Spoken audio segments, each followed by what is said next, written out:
ശശിനിപ്പോൾ AFMC-ലാണ്. AFMC-ന്ന് winter ലീവിന് ടോപ്പിലേക്ക് വന്നതാണ്. മോഡേക്ക് ഒറ്റടിച്ചതാണ് ഫസ്റ്റത്തെ സാധനം. ഭയങ്കരമായിട്ടുള്ള ആർമി മോഡൽ എന്താ പറയുക എക്സസൈസുകളും ഡ്രില്ലുകളും സാധനങ്ങളും സംഗതികളൊക്കെയാണ്. കുറച്ച് കഷ്ടപ്പാടാണ്. ശരിക്കും AFMC എന്താണെന്ന് എനിക്കറിയില്ല. അപ്പൊ ഞാൻ നോക്കുന്നത് പെർഫെക്റ്റ് ഓപ്പർച്യൂണിറ്റി. ആകെ ബുക്സ് ഉണ്ട്, പിന്നെ 500 ക്രോസ് ചെയ്യണമെന്ന് എൻ്റെ ആഗ്രഹം. കഷ്ടപ്പെട്ടു, ഞാൻ അത്രയും കാലം കഷ്ടപ്പെട്ടു. ഞാൻ 450 സ്റ്റക്ക്. സോ നമ്മുടെ കൂടെ ആരാ പറയുക കണ്ടാൽ മനസ്സിലാവില്ല ഇത് ഷെസിനാണ്. ഷെസിനിപ്പോൾ AFMC-ലാണ്. AFMC-ന്ന് വിന്റർ ലീവിന് ടോപ്പിലേക്ക് വന്നതാണ്. വിന്റർ ലീവ് ഒരു 10 ഡേയ്സിൻ്റെ ലീവിന് വന്ന സമയത്ത് ടോപ്പിലേക്ക് വന്നതാണ്. അപ്പോൾ കുറച്ച് AFMC വിശേഷങ്ങളും ബാക്കി അവിടുത്തെ കാര്യങ്ങളൊക്കെ നേരിട്ട് തന്നെ ചോദിക്കാം എന്നുള്ള ഒരു രൂപത്തിലാണ് നമ്മളിവിടെ നിന്ന് ഷെസിനുണ്ടാവുക. എന്താണ് ഒരു മൊടേക്ക് ഒറ്റടിച്ചതാണ് ഫസ്റ്റത്തെ സാധനം. കുറച്ച് എനിക്ക് വെച്ചാൽ കുഷ്ഠം പിടിച്ചോ അല്ലെങ്കിൽ ക്ഷയം പിടിച്ചോ എന്നൊക്കെ ഒരു ഫീൽ ഉണ്ടായിരുന്നുണ്ടായിരുന്നു. എന്താ ആക്ച്വലി ഈ രൂപമാറ്റവും സാധനങ്ങളൊക്കെ? ഇതെങ്ങനെയാണെന്ന് വെച്ചാൽ ഞങ്ങൾ AFMC-യിൽ ഞങ്ങൾ ആർമിയാണ്. ആർമിയുടെ ഒരു മെയിൻ എന്താണെന്ന് വെച്ചാൽ ഞങ്ങൾ എല്ലാവരും ഒരേപോലെയാണ്. ഇപ്പോൾ ഇന്ത്യൻ്റെ ഓരോ സൈഡിൽ നിന്ന് വരികയാണെങ്കിലും ഞങ്ങൾ അവർ കാണുന്നവരെ ഞങ്ങൾ എന്തായിരിക്കണം, ജസ്റ്റ് ഒരു സ്റ്റുഡൻ്റ് ആയിരിക്കണം. അതുകൊണ്ട് എല്ലാവരും ഒരേ രൂപം, ഒരേ വൈറ്റ്സും ബ്ലാക്സും എന്ന് പറഞ്ഞാൽ നമുക്ക് ഷർട്ട്സ് ഉണ്ട്. നമ്മുടെ സ്കൂളിൽ ഇരുന്ന ഷർട്ട്സും ഒരു ടൈയും ഉണ്ടാവും. ഞങ്ങൾ ഒഫീഷ്യൽ യൂണിഫോം അല്ല, ജസ്റ്റ് ബ്ലാക്കും വൈറ്റ്സും. എല്ലാവരും ക്ലീൻ ചെയ്യും, ഹെഡ് ചെയ്യും.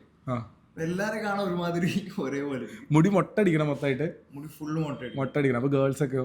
ഗേൾസിനില്ല, ഗേൾസിന് സുഖ. അവർക്ക് ജസ്റ്റ് യൂണിഫോം ഉണ്ട്, കുർത്ത ഇടണം, അത്ര മാത്രമേ ഉണ്ടാവുള്ളൂ. അപ്പോൾ അത് കഴിഞ്ഞിട്ട് പിന്നെ എന്താ ബോഡി വെയിറ്റ് ഒക്കെ കുറഞ്ഞോ? എന്താ സംഭവിക്കുന്നത്? അപ്പോൾ ബോഡി വെയിറ്റ് കുറയുന്നുണ്ട്, നല്ലോണം കുറയുന്നുണ്ട്. ശരിക്കും അതിന് ഇങ്ങനെ നമുക്കിങ്ങനെ കേട്ടിട്ടുള്ള ഒരു സാധനം ഭയങ്കരമായിട്ടുള്ള ആർമി മോഡൽ എന്താ പറയുക എക്സസൈസുകളും ഡ്രില്ലുകളും സാധനങ്ങളും സംഗതികളൊക്കെയാണ്. കുറച്ച് കഷ്ടപ്പാടാണെന്നൊക്കെ ഉണ്ടോ?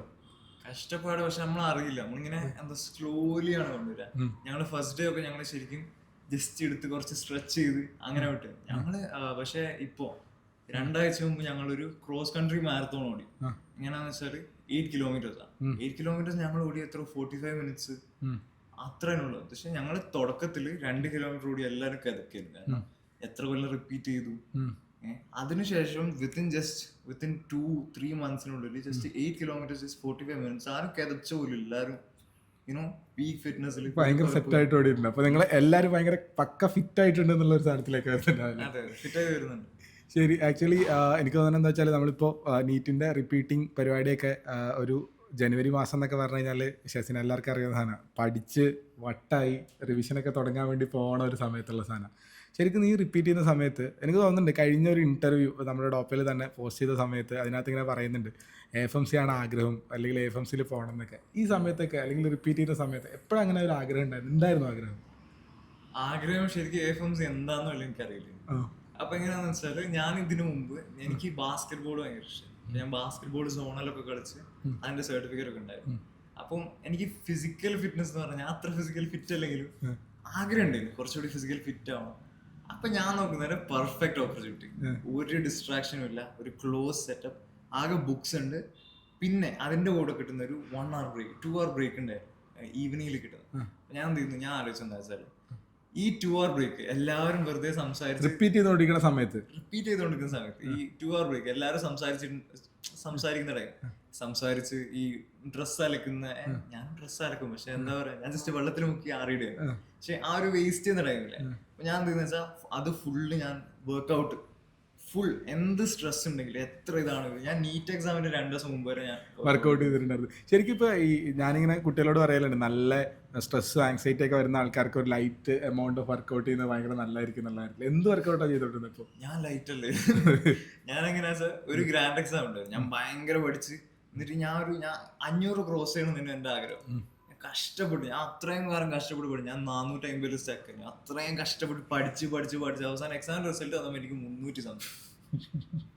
അന്ന് അന്ന് ഞാൻ എക്സസൈസ് ചെയ്ത് കിടന്നു പോയി. ഞാൻ മറ്റേ സ്റ്റേഴ്സ് ഉണ്ട്, സ്റ്റേഴ്സ് ഞാൻ മേലോട്ടും താഴ്ത്തും ഇങ്ങനെ ഓടും. അന്ന് ഞാൻ 100 പ്രാവശ്യം അതിനെ മേലോട്ടും താഴ്ത്തും വെറുതെ ഓടി. പക്ഷെ എന്താന്ന് വെച്ചാല് ഒന്നെന്ന് പറഞ്ഞാലും ഫിസിക്കൽ പെയിനാണ്. ഫിസിക്കൽ പെയിൻ എങ്ങനെയാണെന്ന് വെച്ചാൽ നമുക്ക് കുറച്ചുകൂടിയും താങ്ങാൻ മെന്റൽ നമ്മളെ ടോർച്ചറില്ലേ, അത് നമ്മൾ ഹോൾഡ് ഓൺ ചെയ്യുന്ന നേരം അത് ഭയങ്കര പണിയാവും. അപ്പൊ നമ്മൾ ഈ ഫിസിക്കലി അത് ബോഡിക്ക് ഗുണമുള്ള രീതിയിൽ കാർഡിയോവാസ്കുലർ എക്സസൈസ് അല്ല, കുറച്ചൊക്കെ ചെയ്ത് കഴിയുമ്പോഴത്തേക്ക് കുറച്ച് ആ ഒരു മനസ്സിലുള്ള സ്ട്രെസ് സാധനങ്ങളൊക്കെ വന്നിട്ടുള്ളത്. ഇതിനിടയിൽ ചോദിക്കണ്ട, ഇപ്പോൾ ഇതിൻ്റെ ഇടയിൽ പറയാൻ ഭയങ്കര ഇമ്പോർട്ടൻസ് ആണ്. ഈ 300 മാർക്കൊക്കെ കിട്ടിയ ആളാണോ AFMC-യിൽ ഇരിക്കുന്നത്? ശരിക്കും 300 മാർക്കൊക്കെ എനിക്ക് 100s ഞാൻ എത്ര ഉണ്ടായിരുന്നു? എങ്ങനെയായിരുന്നു അതിന്റെ മാർക്കിന്റെ പ്രോഗ്രഷൻ സാധനങ്ങളൊക്കെ കുട്ടികൾ പറയുന്നത്? ഭയങ്കര സ്ലോ ഭയങ്കര സ്ലോ എന്ന് പറഞ്ഞാല് ഞാൻ ഒന്നില് കിട്ടിയാല് ഇപ്പൊ ഞാൻ ഫസ്റ്റ് 100 ആയിരുന്നു, പിന്നെ മെല്ലെ കുറെ കഴിഞ്ഞിട്ട് 200 ആയി, കുറെ കഴിഞ്ഞിട്ട് 300 ആയി, പിന്നെ കുറെ കഴിഞ്ഞിട്ട് 400 ആയി. ഇത് ഭയങ്കര സ്ലോ ആയിട്ടാ പോയി. പക്ഷെ എന്റെ ഒരു വാശി എന്താന്ന് വെച്ചാൽ ഒരു സാധനം കിട്ടിക്കഴിഞ്ഞാൽ ഞാൻ പിന്നെ കൊടുക്കൂല. എനിക്ക് 200 കിട്ടാൻ ഞാൻ കുറെ ട്രൈ ചെയ്തു, 100-ന്ന് 200 കിട്ടാൻ ഞാൻ കുറെ ട്രൈ ചെയ്തിട്ടാണ് അവസാനം 200 ക്രോസ് ചെയ്തത്. പക്ഷെ 200 ഒരു വട്ടം ക്രോസ് ചെയ്ത് കഴിഞ്ഞാൽ പിന്നെ ഞാൻ അതിന്റെ താഴെ പോയിട്ടുണ്ടായിരുന്നില്ല. അതിന്റെ മേലെ എന്താ പറയുക കിട്ടണമെന്ന് ആഗ്രഹമുണ്ട്, പക്ഷെ അതിന്റെ മേലെ കിട്ടിയില്ല എനിക്ക് സങ്കടമൊന്നുമില്ല. പക്ഷെ എനിക്ക് കിട്ടി 200-ന്റെ താഴെ ഞാൻ എന്ത് ചെയ്യില്ല, താഴ്ത്തു പോകില്ല. ഇങ്ങനെ പോയി AFMCയിലേക്ക് എത്താൻ വേണ്ടിട്ട് എത്ര മാർക്ക് മേടിച്ചിരുന്നു അവസാനം ഫൈനലി വീട്ടിന്? ഞാൻ 670 670 മാർക്കിലേക്ക്. ഈ 100-ന്നും 200-ന്നൊക്കെ കയറിയിട്ടാണ് അവിടെ വരെ എത്തിയിട്ടുണ്ടായിരുന്നത്. അതിന്റെ ഇടയിൽ എല്ലാ ദിവസവും എക്സസൈസ് സാധനങ്ങളും സംഗതികളൊക്കെ ചെയ്യുന്നത്. ഈ AFMCയിലേക്ക് വന്ന കഥ പറയുന്നതിന്റെ ഇടയിലാണ് ഇങ്ങോട്ട് സ്ലിപ്പായി പോയിട്ടുണ്ടായിരുന്നത്. ഈ എക്സസൈസും AFMC തമ്മിൽ എന്താ ബന്ധം? ഈ എക്സസൈസ് ഞാനിങ്ങനെ എല്ലാ ദിവസവും ചെയ്യും. എല്ലാ ദിവസവും ഇങ്ങനെ എന്താ വെച്ചാൽ ഇവന്മാരിങ്ങനെ നോക്കി, ഇവനെന്താ വട്ടാണ്, പഠിക്കാനല്ലേ ഇവിടെ വന്ന്. ഞാൻ പഠിക്കാൻ തന്നെയാണ് വന്നത്. ഞാൻ എന്റെ പഠിക്കേണ്ട ടൈം മര്യാദയ്ക്ക് പഠിക്കുന്നുണ്ട്, പക്ഷെ എക്സസൈസ് ചെയ്യണമെങ്കിൽ ഞാൻ എക്സസൈസ് ചെയ്യുന്നത്. അപ്പൊ ഇവന്മാര് പറയും ചെക്കൻ AFMCയിൽ പോകാനാ. ഇത് എനിക്ക് എന്താന്ന് മനസ്സിലായി. ഞാൻ കേസ് എന്തെങ്കിലും മോശമായിട്ട് പറയണോ, AFMC വല്ല ഷോർട്ട് ഫോം എന്തെങ്കിലും പറയണോ, അങ്ങനെയാണ് വിചാരിച്ചത്. പക്ഷെ പിന്നെയാണ് ഇവന്മാര് പറയുന്നത് ആംഫോഴ്സ്, ഈ ഫോഴ്സസിന്റെ ഒരു മെഡിക്കൽ കോളേജ് ഉണ്ട്, അതിൽ ഫിറ്റ്നസ് ഭയങ്കര ഇമ്പോർട്ടൻ്റ് ആണ്. അപ്പൊ എനിക്ക് ഇൻട്രസ്റ്റ് ആയി, കാരണം ഇത് എന്റെ ഒരു ലൈനാണ്. കാരണം ഈ പഠിത്തം മാത്രം എനിക്ക് എന്തായാലും പറ്റില്ല. ഞാൻ പഠിക്കും, ഞാൻ ആദ്യം പഠിക്കുന്നത് റിപ്പീറ്റ് ചെയ്യാൻ വന്നപ്പോഴാണ്. പക്ഷെ അതിനെ കൊണ്ട് എനിക്ക് എന്താ ഈ 1 ഇയർ കൊണ്ട് എനിക്ക് മനസ്സിലായി എന്നെ കൊണ്ട് പഠിക്കാൻ പറ്റും. ആരെ കൊണ്ട് പഠിക്കാൻ പറ്റും? ഏതൊരാളെ ശ്രമിച്ചാൽ പഠിക്കും. കാരണം ഞാൻ +2-ലൊക്കെ ആദ്യമായിട്ട് ബുക്ക് പറഞ്ഞപ്പോ ഓക്കെ ഇതെന്നെ കൊണ്ട് പറ്റിയ പണിയല്ല എന്ന് പൂട്ടി മാറ്റി വെച്ചാ. പക്ഷെ ഇവിടെ എത്തിക്കഴിഞ്ഞാൽ എനിക്ക് എന്ത് മനസ്സിലായി, ഇത് എന്നെ കൊണ്ട് പറ്റും. എന്നെ കൊണ്ട് പറ്റുമെങ്കിൽ അതാ ഞാൻ പറഞ്ഞത്, എന്നെ കൊണ്ട് പറ്റും, ഇത് ആരെ കൊണ്ടും പറ്റും. അപ്പൊ എനിക്ക് മനസ്സിലായി എന്താ വെച്ചാൽ പഠിത്തം മാത്രം പറ്റില്ല. കാരണം ഞാൻ ഇവിടെ എത്തുന്നതിന് മുമ്പ് പഠിത്തേ ഇല്ലേ, ഞാൻ ഫുള്ള് ബാസ്കറ്റ് ബോള്, ബോക്സിങ് എന്നൊക്കെ പറഞ്ഞ് നടക്കുന്നു. എനിക്ക് മനസ്സിലായി ഫിസിക്കൽ ഇങ്ങനത്തെ ഓരോ സാധനം, കൾച്ചറൽസ് അങ്ങനത്തെ ഡെൻസ് ആയിട്ടുള്ള ഒരു സ്ഥലമില്ല. പഠിത്തം മാത്രമല്ല, അതല്ലാത്തൊരു സ്ഥലത്തേക്ക് പോകണം എന്നുള്ളൊരു ആഗ്രഹം ഉണ്ടായിരുന്നു. AFMCയിൽ നിങ്ങൾ നേരെ കയറി വന്നാൽ ഒരു ഫുൾ ബോർഡ് ഉണ്ട്, ഉള്ള എല്ലാ വാൾസും ഫുൾ പിക്ചേഴ്സ്, ഒരു ഫുൾ പിക്ചേഴ്സ്. ഇങ്ങനെ സ്റ്റുഡൻസ് ഇങ്ങനെ വെറൈറ്റി ഓഫ് ടാലൻസ് അവർ ഓരോന്നും കാണിച്ച് ഫുൾ പിക്ചേഴ്സാണ്. അതിലൊന്നിൽ പോലും ഒരു കുട്ടിയുടെ അക്കാഡമിക് ഇത് കാണിക്കുന്നില്ല. ഫുള്ള് അവരെന്തെങ്കിലും കറാട്ടയോ എന്തെങ്കിലും ചെസ്സോ എന്തെങ്കിലും ബ്യൂട്ടി കോണ്ടസ്റ്റോ അങ്ങനത്തെ കാണിക്കുന്നുണ്ടോ, അല്ലാണ്ട് ഒന്നിപ്പോലും ഒരു കുട്ടിയുടെ അക്കാഡമിക് എക്സലൻസ് കാണിക്കുന്നില്ല. അവർ ആക്ച്വലി അപ്പോൾ AFMCന്റെ വാല്യൂസ് കുറച്ചും കൂടി നോൺ അക്കാഡമിക് എക്സ്ട്രാ കരിക്കുലർ സാധനങ്ങളിൽ അക്കാഡമിക്കലി എക്സൽ ചെയ്യുന്ന അവർക്ക് അറിയാം. പിന്നെ വാട്ട് മേക്സ് അസ് എന്ന് പറഞ്ഞ യുണീക്ക് ആയിട്ടുള്ള സാധനം. അക്കാഡമിക്കലി എക്സൽ ചെയ്യാൻ എല്ലാവർക്കും പറ്റും, അത്യാവശ്യം എല്ലാവരും ചെയ്യുന്നുണ്ട്. പക്ഷെ നമ്മള് യുണീക്ക് ആയിട്ട് നമുക്ക് എന്തെങ്കിലും ഇല്ല. ഇപ്പൊ ഞാൻ തന്നെ ഇപ്രാവശ്യം ബാൻഡിലുണ്ട്, അവിടുത്തെ ബാൻഡിലുണ്ട്. ഞങ്ങൾ സ്റ്റേജിൽ മെയിൻ ലീഡ് സിംഗർ ആയിട്ട് ഞാൻ പാടി. അങ്ങനെ ഞാൻ പോലും വിചാരിക്കുന്നില്ല ഇതൊക്കെ നടക്കുന്നു. പക്ഷെ അവിടെ അങ്ങനത്തെ ഒരു എൻവയോൺമെന്റിൽ നമ്മൾ തന്നെ ഗ്രോ ആവും, ഓട്ടോമാറ്റിക്കലി ഗ്രോ ആവുന്നുണ്ട്. AFMCയിലേക്ക് 675 കിട്ടുന്ന സമയത്ത് സെലക്ഷൻ കിട്ടുന്ന പ്രതീക്ഷിച്ചിട്ടുണ്ടായിരുന്നു? ഞാനപ്പല്ലേ AFMC അപ്പോ പോലും ഞാൻ AFMC കിട്ടു എന്നാ ചിലപ്പോഴാ കിട്ടും. ഇവിടെ ഭയങ്കര ടഫാന്ന് ഞാൻ കേട്ടു. ഞാൻ കോറയിലൊക്കെ വായിച്ചിട്ട് ഇവിടെ കിട്ടല് ഭയങ്കര ടഫാണ്, എല്ലാരും ഔട്ടാക്കും എന്നൊക്കെ വിചാരിച്ചിട്ടാണ് ഞാൻ ഉറപ്പിച്ചാണ് ട്രൈ ചെയ്യാം. കിട്ടി പോയപ്പോ എനിക്ക് ഇടവേണ്ടി പഠിച്ചാൽ പോലെ അങ്ങനെ. പക്ഷെ ഉള്ളിലുള്ള ആഗ്രഹം ഉണ്ട് AFMC കിട്ടുന്നത്. ശരിക്കും എന്നെ ആഗ്രഹം മൂത്തപ്പോഴാന്ന് വെച്ചാല് ഞാൻ ശരിക്കും ഫസ്റ്റ് ടൈം ഫിസിക്കൽ എടുത്തപ്പോ ഞാൻ ഫെയിലാണ്. AFMC ഫിസിക്കൽ എന്ന് പറഞ്ഞാൽ നമുക്ക് ഭയങ്കര ഇമ്പോർട്ടൻ്റ് ആണ്. ഫസ്റ്റ് ടൈം ഫിസിക്കൽ എടുത്തപ്പോ ഞാൻ അതിൽ ഫെയിലായി. അവരെന്റെ എക്സ്റേ എടുത്തപ്പോ ഹാർട്ടിന് എന്തോ ഡിസീസ് ഉണ്ടെന്ന് പറയും, എന്റെ കാർഡിയോമെഗലി എന്ന് പറയും, ഹാർട്ടിന് വലിപ്പം കൂടുതലാന്ന്. എനിക്ക് മനസ്സിലായില്ലേ, ഞാൻ ചോദിച്ചാൽ നല്ല കാര്യല്ലേ, കൂടുതൽ ബ്ലഡ് നല്ല കാര്യല്ലേ? ഒരു ഇല്ലല്ല എന്തോ കുഴപ്പമൊന്നുണ്ട് അങ്ങനെ പറഞ്ഞു. അപ്പൊ ഞാൻ മൂപ്പരോട് ചോദിച്ചു, അല്ല റീന് കൊടുത്ത കാര്യമുണ്ടോ? മൂപ്പര് കാര്യം ഉണ്ടാവില്ല, കാർഡിയോമെഗലി സീരിയസ് കണ്ടീഷനാണ്, കാര്യം ഉണ്ടാവില്ല എന്ന് പറഞ്ഞു. ഞാൻ പേപ്പറൊക്കെ കളഞ്ഞു, പേപ്പർ ഞാൻ സീരിയസ്ലി കളഞ്ഞു. ഓക്കെ എനിക്ക് ചെയ്യണ്ട. AFMC പോയി, ഞാൻ അവിടെ കളഞ്ഞ് പുറത്തേക്ക് വന്നു നോക്കുന്നേരം കുറെ മല്ലു ഓൺടീസ് അവിടെ നിൽക്കുകയാണ്, കുറെ മല്ലു ഓൺടീസ്. അതിൽ ഒരാൾ നേഴ്സായിരുന്നു. ഒരു നേഴ്സ് പറഞ്ഞു, മോനെ നിനക്ക് എന്തായാലും AFMCയിൽ കിട്ടും, നിന്നെ എന്നുവെച്ചാൽ എന്നെ എൻ്റെ കൂടി കുറച്ച് സംസാരിച്ചിട്ടുണ്ട്, നീ ഒക്കെ AFMC മെറ്റീരിയലാന്നും പറഞ്ഞു എൻ്റെ കൂടി പറഞ്ഞു പോയി തിരിച്ചു ചെയ്യാൻ.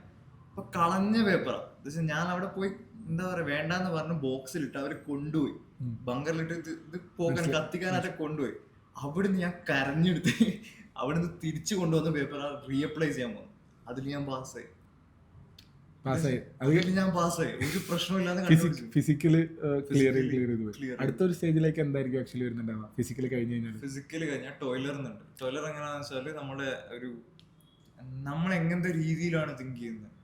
ഇപ്പം ഒരേ സിറ്റുവേഷൻ, ഇപ്പം സാറിന് ഞാനിപ്പം ഒരു എന്തെങ്കിലും ഐസക് ന്യൂട്ടന്റെ തലയിൽ ആപ്പിളും ഐസക് ന്യൂട്ടൻ തിങ്ക് ചെയ്ത് വേറൊരു സാധനമാണ്, നമ്മൾ അത്രയാണ് നമ്മളെ തിങ്കിങ്ങിന്റെ രീതി ശരിയാണോ. അവർ ആക്ച്വലി അത് എങ്ങനെ ടെസ്റ്റ് ചെയ്യുന്നത്? ഈ ടോയ്ലർ ടെസ്റ്റ് എന്താ ചെയ്യുന്നുണ്ടാവും?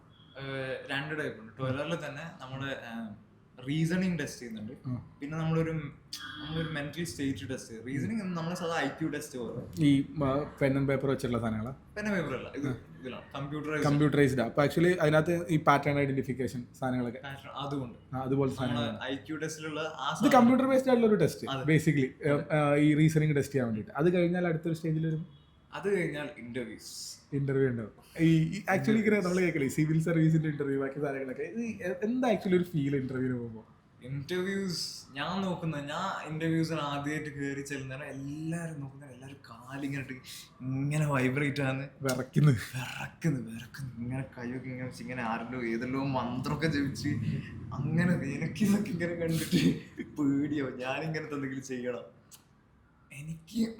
ഞാൻ കുറച്ചുകൂടി എങ്ങനെയാ സംസാരിക്കുന്നതിലൊന്നും പേടിയില്ല, എനിക്കൊന്നും കുഴപ്പമില്ലല്ലോ.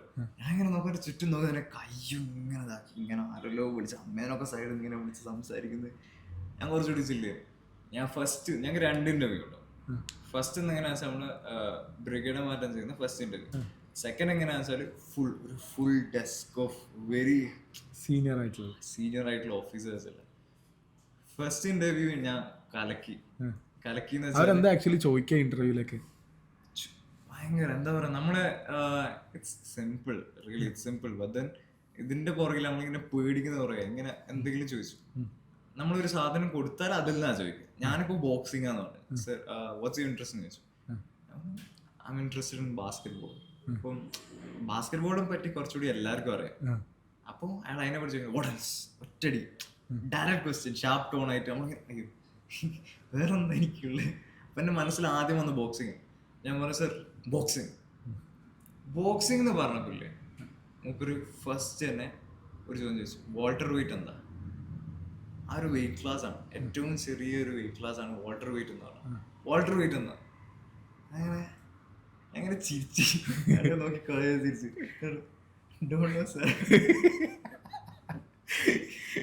ഞാൻ എന്തിനു പറഞ്ഞു sir I can show you job, Walter wait എന്താ അറിയില്ല. അപ്പൊ സാറ് ചിരിച്ചിട്ട് പറഞ്ഞു it's fine, try checking it in your phone എന്ന് പറഞ്ഞു. അത് ഫസ്റ്റ് ഇന്റർവ്യൂ. സെക്കൻഡ് ഇന്റർവ്യൂ എന്താണെന്ന് വെച്ചാൽ ഒരു ഫുള്ളി ഹൈ ഓഫീസേഴ്സ് ഇങ്ങനെ സ്റ്റേജിൽ ഇങ്ങനെ നിൽക്കുക. അപ്പം ഞാൻ നോക്കുന്നത് എല്ലാവരും ഇങ്ങനെ സൈഡിൽ നിന്ന് ഇങ്ങനെ പേടിച്ച് ഇങ്ങനെ അയ്യോ ഇങ്ങനെ ആരല്ലോ നോക്കി. എനിക്കൊന്നും തോന്നില്ല. ഞാൻ നോക്കുന്നത് എന്താ വെച്ചാല് പുറത്തിറങ്ങി വരുന്നവർക്കില്ലേ എടുക്കാൻ ഡെസ്കിൽ മുട്ടായി വെച്ചിട്ട് കുറച്ചും കൂടി ചില്ലായിട്ട് ആലോചിച്ച് കഴിഞ്ഞാൽ കാര്യങ്ങൾ കുറെ കൂടി എളുപ്പമായിട്ട് വരും. എല്ലാം എളുപ്പം. ഞാൻ നോക്കുന്നത് ജസ്റ്റ് ലീവിന്റെ ആപ്പിൾ ലീവ് ഇപ്പൊ 2 എടുക്കാൻ പറ്റുമോ? ഇത് കഴിഞ്ഞിട്ട് ഈ ഉള്ളിൽ കയറി അവിടെ എത്തിക്കഴിയുമ്പോൾ ഇവരെന്തൊക്കെ ആക്ച്വലി നമ്മളുടെ അടുത്ത് ഇവാലുവേറ്റ് ഇപ്പൊ ലൈക്ക് ഇപ്പോൾ ഞാൻ പറയാം നെക്സ്റ്റ് ഇയറിൽ ഒരു കുട്ടി ഇന്റർവ്യൂവിന് അറ്റൻഡ് ചെയ്യാൻ വേണ്ടി കയറാൻ വേണ്ടി പോവാം. അപ്പോൾ അവരോട് എന്തായിരിക്കും ഇവർ ചോദിക്കാൻ വേണ്ടി പോകുന്നത്? ഇവരെങ്ങനെയാ പോകേണ്ടത് അതിലേക്ക്? എങ്ങനെയാന്ന് വെച്ചാല് ശരിക്കും അവർ ടെസ്റ്റ് ചെയ്യുന്നത് നിങ്ങളെ ഇന്റലിജൻസ് അല്ല. അങ്ങനെയാണ് ഞാനൊക്കെ കയറും. അങ്ങനല്ല, ഇന്റലിജൻസ് അല്ല ടെസ്റ്റ് ചെയ്യുന്നത്, നമ്മൾ എങ്ങനെ റിയാക്ട് ചെയ്യുന്നു എന്നാണ്. ഇപ്പൊ സാറിനോട് ഞാൻ ഒരു ചോദ്യം ചോദിച്ചു, സാറിന് അത് അറിയലുണ്ടാവില്ല, പക്ഷെ സാർ എങ്ങനെ അതിന് ആൻസർ ചെയ്യുന്നു. സാർ വേണേൽ തെറ്റുത്തരം പറഞ്ഞ ഫുൾ കോൺഫിഡൻസിലേക്കാണ്, പക്ഷെ സാർ അതിനെയും കാട്ടി എനിക്ക് അറിയില്ല എന്ന് ഭയങ്കര പോസിറ്റീവായിട്ട് പറയാൻ ശ്രമിച്ചു. അപ്പൊ സാറിന് അറിയില്ല 2 രീതിയിലാണ്. സാറിന് അറിയില്ല, അപ്പൊ സാർ ഇങ്ങനെ അറിയില്ല അറിയില്ല. ആ ഒരു സാധനത്തില് ഒരു കുറച്ചും കൂടി ഹോണസ്റ്റ് ആയിട്ട് ജെന്യൂൻ ആയിട്ട് നിൽക്കുക എന്നുള്ള സാധനത്തില്. പക്ഷെ എന്ത് ടോപ്പിക് എന്ന ഒരു ക്വസ്റ്റ്യൻ ചോദിക്കുക? ഈ ജനറൽ നോളജ് അല്ലെങ്കിൽ ഈ MBBS പഠിച്ച നീറ്റിന്റെ ക്വസ്റ്റ്യൻസ് ഇതൊക്കെയാണോ ചോദിക്കുക? നമ്മളെ വായന്ന് വരുന്ന ഓരോ വാക്കും കെയർഫുള്ളി ചൂസ് ചെയ്യണം. നമ്മൾ പറയുന്ന ഓരോ എന്താ ക്വസ്റ്റ്യൻ വരാം, എന്റെ നേരെ മുമ്പത്തവൻ ആനിമേ ഇഷ്ടാണെന്ന് പറഞ്ഞു. ആ പിന്നെ അവൻ ചത്തു. ജപ്പാന്റെ ക്യാപിറ്റലൊക്കെ ചോദിച്ചു അങ്ങോട്ടേക്ക് എത്തിപ്പോയി എന്നുള്ള അങ്ങോട്ടേക്ക് എത്തി. ഷെസിനോട് ചോദിച്ച ക്വസ്റ്റൻ എന്തായിരുന്നു ആക്ച്വലി? എന്റെ കൂടി ആക്ച്വലി ജനറൽ ചോദിക്കാൻ ഞാൻ സമ്മതിച്ചില്ല. എന്താ ഇനീഷ്യൽ ക്വസ്റ്റൻ എന്തായിരുന്നു? ഫസ്റ്റ് എങ്ങനെ initial question Shezin what's your name ചോദിച്ചു. Shezin Salam Abdullah, give us your introduction എന്ന് പറഞ്ഞു. ഞാൻ പറഞ്ഞു my name is Shezin Salam Abdullah, I am the son of mister Salam KK and missus Shabeera Tikki, ഞാൻ കോഴിക്കോട് നിന്നാണ്. അങ്ങനെ അങ്ങനെ അങ്ങനെ പറഞ്ഞു. എനിക്ക് ബാസ്കറ്റ് ഇഷ്ടമാണ്, ഇത് ഇഷ്ടമാണ്. അപ്പം ഞാൻ എന്താന്ന് വെച്ചാൽ ഞാൻ ഓരോ ഇതിൽ നിന്ന് ചോദിക്കും പ്ലീസ് എന്നുള്ള രീതിയിൽ ഞാൻ ഓരോന്ന് ഇട്ടുള്ളൂ. പക്ഷെ അവരതൊന്നും ചോദിച്ചില്ല. അവർ നേരെ എന്നെ നോക്കി ചോദിച്ചു why did you choose MBBS എന്ന് ചോദിച്ചു. Why did you choose MBBS? എന്താണ് അതിന്റെ ആൻസർ? ഞാൻ സത്യം പറഞ്ഞു. ഞാൻ പറഞ്ഞു +2 വരെ എനിക്ക് ഒരു ഐഡിയ ഇല്ലായിരുന്നു സാർ, എനിക്ക് എന്താ ചൂസ് ചെയ്യേണ്ടത്. ഞാൻ എന്താ പറയുക അതുവരെ പഠിച്ചിട്ടില്ല, ഞാൻ ഒരു പുസ്തകം തൊട്ടിട്ടില്ലായിരുന്നു. പക്ഷെ +2 കഴിഞ്ഞ് ഞാൻ ആദ്യം എൻ്റെ ഉപ്പാന്റെ ഫ്രണ്ടിന്റെ വീട്ടിൽ പോയി. അന്ന് ഞാൻ ഗ്രേസ് അനാറ്റമി ബുക്ക് തുറന്നു. എനിക്ക് കണ്ടതൊക്കെ ഇഷ്ടമായി. എനിക്ക് പിന്നെ വിചാരിച്ചു ഞാൻ എന്താ പഠിക്കുകയാണ്, ഞാൻ ഇതാ പഠിക്കുക. അന്ന് തീരുമാനിച്ച, അന്ന് വരെ എനിക്കൊരു പ്ലാനും ഇല്ല. അന്ന് തീരുമാനിച്ച ഒരു ഗ്രേസ് അനാറ്റമി ടെക്സ്റ്റ് ബുക്ക് കണ്ടു. പിന്നെ ഞാൻ പറഞ്ഞു ഇതെനിക്ക് ഇഷ്ടം, ഇത് പഠിക്കാം, ഇത് പഠിച്ചാൽ എനിക്ക് എൻ്റെ ലൈഫിൽ കുറച്ചുകൂടി സന്തോഷം ഉണ്ടാവും, ഇത് എനിക്ക് ഇഷ്ടമായി. അന്ന് തീരുമാനിച്ച അത് ഞാൻ കറക്റ്റ് അങ്ങനെ തന്നെ പറഞ്ഞു കൊടുത്തു. അപ്പൊ അവരെന്ത് പറഞ്ഞു? അവിടുന്ന് തുടങ്ങി ഗ്രേസ് അനാറ്റമിയില് ഹാൻസിൽ എന്താ പറയാ, ഹാൻസിലുള്ള ഏതാ ബോൺസ് ഏതൊക്കെയാണ്. നമ്മളിത് +2 പഠിക്കുന്ന സാധനം നീറ്റിലൊക്കെ ഓൾറെഡി കഴിച്ചു. ഞാനൊക്കെ പറഞ്ഞു കൊടുത്തു ഗ്രേസ് അനാറ്റമിയിൽ വായിച്ചു. പക്ഷെ അങ്ങനെയല്ല, പക്ഷെ എങ്ങനെയാണ് ആൻസർ ചെയ്യുന്നതെന്നാണ് അവര് നമ്മളെ ആറ്റിറ്റ്യൂഡ് ആയിരിക്കും കുറച്ചും കൂടി മാറ്റർ ആവുന്നത്. ഇത് ഇത്രയൊക്കെ ചോദിച്ചു കഴിയുമ്പോഴത്തേക്ക് തന്നെ അവർ ഓക്കെ പറഞ്ഞു ബൈ പറഞ്ഞു വിട്ടു? അതോ വേറെ എന്തെങ്കിലുമൊക്കെ പിന്നെയും കുറെ നേരം ഉണ്ടാവും? എത്ര സമയം ഉണ്ടാവും? ഒരു 2 മിനിറ്റ്, കറക്റ്റ് 2 മിനിറ്റ്സ് ഉള്ളൂ. ജസ്റ്റ് 2 മിനിറ്റ്സ് സംസാരിച്ചാൽ മതി. 2 മിനിറ്റ്സ്. പക്ഷെ അവര് ഭയങ്കര ഷാർപ്പ് സീനിയർ ഓഫീസർമാർ, ഭയങ്കര ഷാർപ്പാണ്. കുറെ ആൾക്കാരെ കണ്ടിട്ടുണ്ട് എങ്ങനെ ജഡ്ജ് ചെയ്യാന്നറിയാം. ഷാർപ്പ് ക്വസ്റ്റ്യൻസ് ആസ്ക്, നമ്മൾ ഹിറ്റ് ചെയ്യുന്ന രീതിയിലുള്ള നല്ല ക്വസ്റ്റ്യൻസ് ആസ്ക്, കോൺഫിഡന്റ് ആയിട്ട് ആൻസർ ചെയ്താൽ. ശരി, ഇത് കഴിഞ്ഞ് കഴിഞ്ഞിട്ട് നമ്മളിപ്പോൾ ഇന്റർവ്യൂ കഴിഞ്ഞ് പുറത്തിറങ്ങുമ്പോൾ നമുക്കൊരു ഫീൽ കിട്ടുമോ? നമ്മൾ സെലക്ടഡ് ആയില്ല എന്നൊരു ഫീൽ കിട്ടുമോ? ഞാൻ മുട്ടായി എടുക്കാൻ ഇറങ്ങി, അതിനെ പറ്റി ഒന്നും ആലോചിച്ചിട്ടില്ല. എപ്പോഴാണ് സെലക്ടഡ് ആയി? ആക്ച്വലി സെലക്ടഡ് ആയി ഇറങ്ങുന്നത് ഞാൻ വന്നു കഴിഞ്ഞിട്ട് 2 ആഴ്ച 2 വീക്സിന് ശേഷം. 2 വീക്സിന് ശേഷം. How was it and what was it?